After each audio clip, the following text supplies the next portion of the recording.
Just come a bit closer if that's okay. Good afternoon. My name is Chief Inspector Ian Partington, Greater Manchester Police. I'm the Senior Investigating Officer in the investigation into Manzorr Hussain and Imtiaz Ali.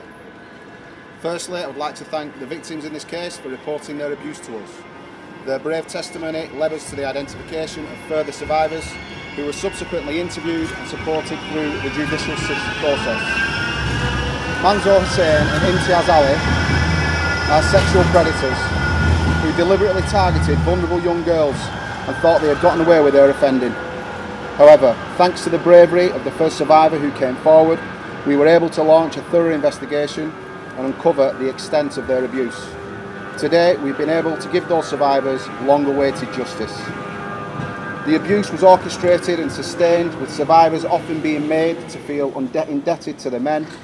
In some cases, they were threatened or coerced into sexual acts. Even after many years, the survivors were able to recall specific addresses and locations where the abuse took place. Working closely with the Crown Prosecution Service, officers and prosecutors were able to build a compelling case against both Hussain and Ali. The tenacity of our investigation team, particularly Sergeant Danny Whitaker, along with the bravery of the survivors, has led to today's results. Our very complex safeguarding team is one of 10 dedicated teams working tirelessly across Greater Manchester to keep children and young people safe and bring offenders to justice. This is alongside our specialist unit investigating non-recent child sexual exploitation, which has been nationally highlighted this year as positive practice. Let me be clear, time is no barrier when it comes to being sexually abused. No matter how long ago it was, or how old you were at the time, we will listen to you, we will support you, investigate and act robustly against perpetrators. We will take your allegations seriously and treat you with dignity and respect. The survivors in this case would like their privacy to be respected as they try to move on with their lives. Thank you.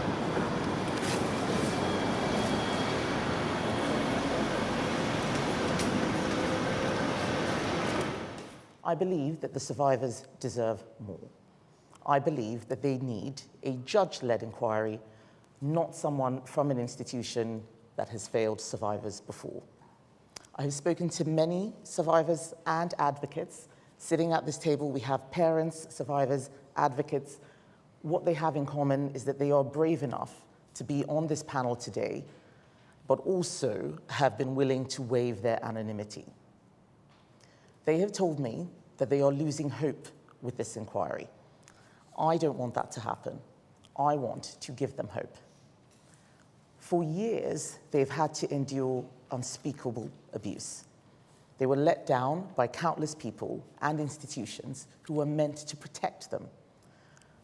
Survivors have been consistently let down. They need politicians now to show courage to stand with them.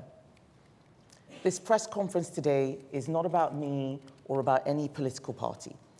It is about giving a voice to those people who have been voiceless, those people who need to be heard. We want to work cross-party with anyone who wants to see an inquiry done. We want to help the government to deliver this.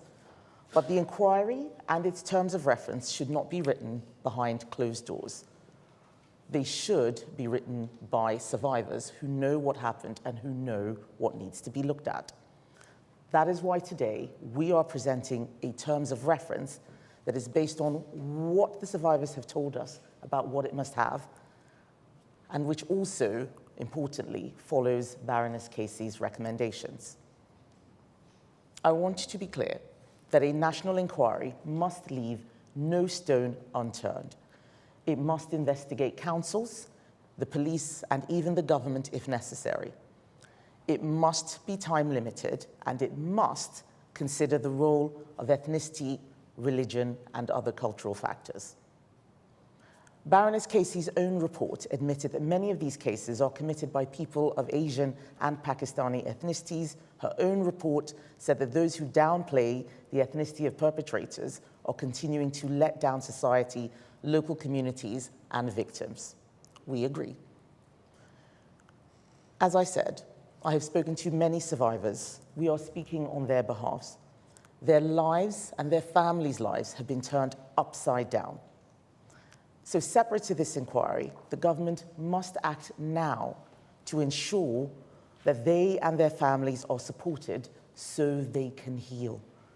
Whether that is a helpline or dedicated mental health officers, the government must act now and work with survivors, not against them.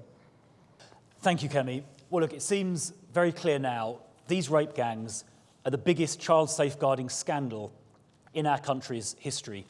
Young girls and some boys as young as just 10 years old were systematically gang raped and trafficked.